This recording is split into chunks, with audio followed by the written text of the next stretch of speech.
Magandang gabi po sa inyong lahat at magandang gabi sa mga sumusubaybay sa atin sa ating online celebration of the Eucharist.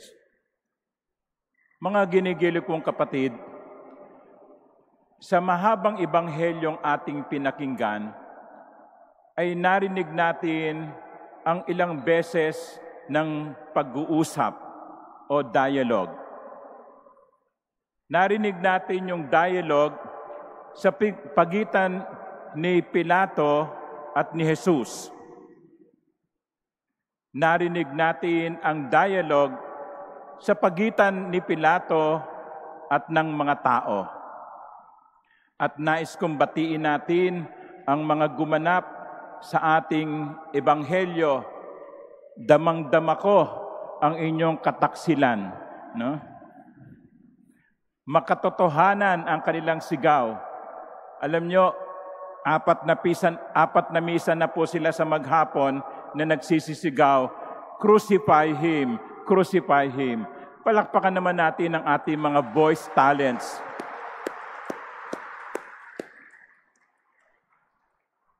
At narinig natin ang pag-uusap sa pagitan ng dalawang magnanakaw, dalawang kriminal na ipinakong kasabay ni Jesus at ang kanilang pakikipag-usap kay Jesus. At hayaan ninyo sa gabing ito ay nais kong ituon ang ating pagninilay sa dialogue na ito sa pagitan ni Jesus at ng dalawang kriminal at sa pagitan ng dalawang kriminal. Dalawang kriminal ang ipinakong kasama ni Jesus. Pareho silang makasalanan. Pareho silang may ginawang masama. Pareho silang hinatulan ng kamatayan. Kapag ang isang kriminal ay hinatulan ng kamatayan, katulad nilang tatlo, ibig sabihin, sa mata ng batas, sila na ang pinakahalang ang kaluluwa. Sila na ang pinakamasamang kriminal. The punishment of crucifixion even is given only to those who have committed heinous crimes. Parehong makasalanan, parehong kriminal, pero magkaiba ng nilalaman ang puso. Batay sa tradisyon, ang dalawang kriminal na to ay may pangalang Hestas at Dimas. Si Dimas ang mabuting magnanakaw.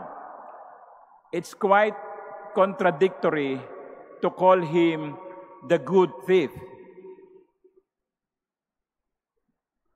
Magkaiba ang nilalaman ng kanilang puso.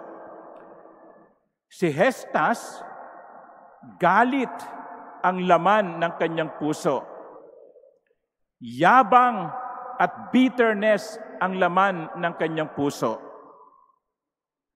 Pero si Dimas, ang nilalaman ng kanyang puso ay kababaan ng loob at paghingi ng tawad. Two persons similarly crucified, similarly punished with crucifixion because of their sins, but with two different conditions of hearts. Yung isa, sabi kay Jesus, "Ibaba mo ako."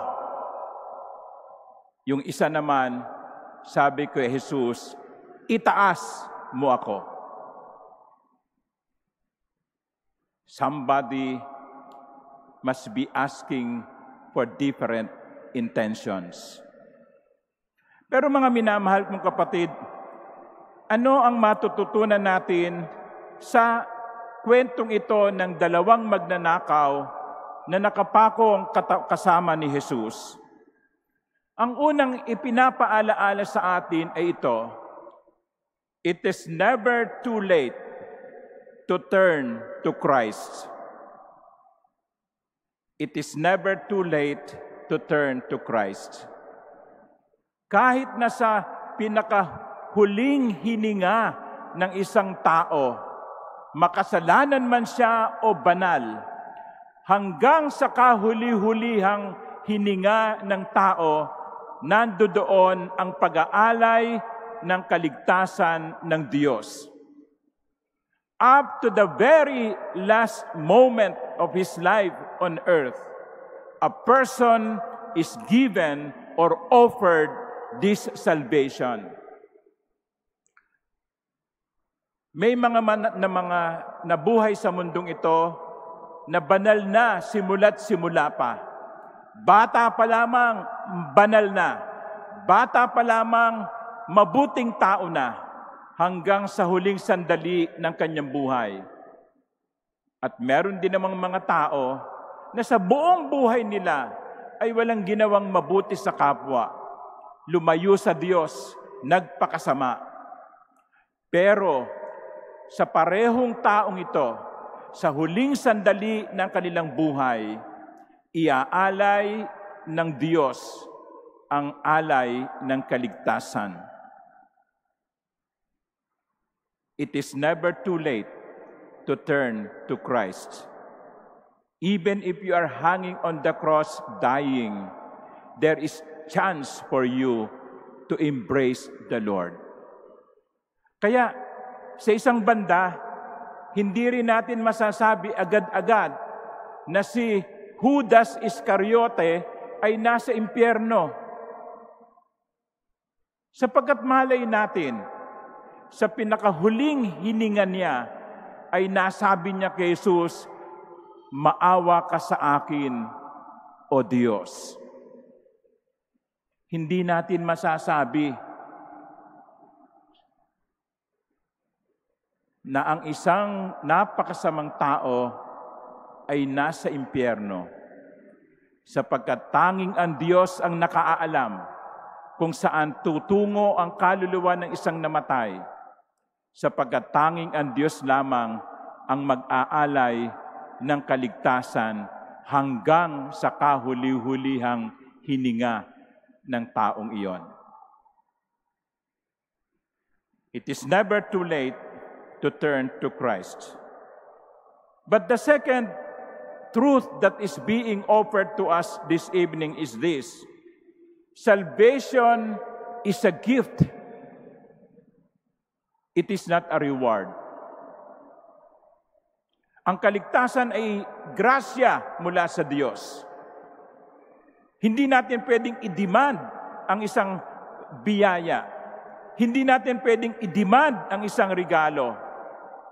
Ang kaligtasan ay handog ng Diyos, hindi gantimpala. The good thief did not earn heaven. He received it. Kaya mga minamahal kong kapatid, dito, dapat manatili tayong mababang loob. Wala tayong karapatan. Gawin natin ang tungkulin natin. Gawin natin ang dapat nating gawin. Pero ang Diyos ang magpapasya kung ano ang ibibigay sa atin. Salvation is a gift. It is not something we can demand. Ang hiling na lamang natin, Panginoon, ay yung dasal ng mabuting magnanakaw. Jesus, remember me. That should be also our prayer. When we are breathing our last, we can only say, Jesus, remember me. Alalahanin mo ako pagdating sa iyong kaharian. Ang pangatlo at ang huling ipinapaalaala sa atin ng tagpong ito ay we all must choose. We all must make a choice. Ang krus ni Kristo ay nasa gitna. Nasaan ka? Saan ka tatayo? Sa panig ni Hestas na punong-puno ng galit, punong-puno ng kapaitan, punong-puno ng pagmamayabang, walang kahit kapirasong pagnanais na magsisi, o sa panig ni Dimas, punong-puno ng kababaang loob, punong-puno ng paghingi ng tawad, punong-puno ng pagsisisi. The cross is a dividing line. We have to make a choice whether we are going to be despaired or we are going to hope.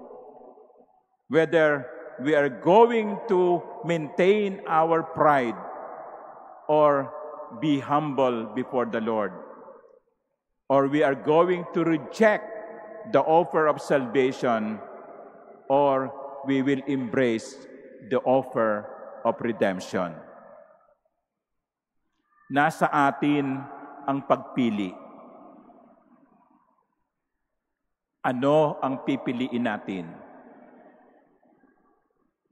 Anong isisigaw natin? Ano ang hihilingin natin? Ibaba mo ako o dalhin mo ako, Panginoon, sa iyong kaharian? My dear sisters and brothers, let us pray for one another that we may always make the right choice.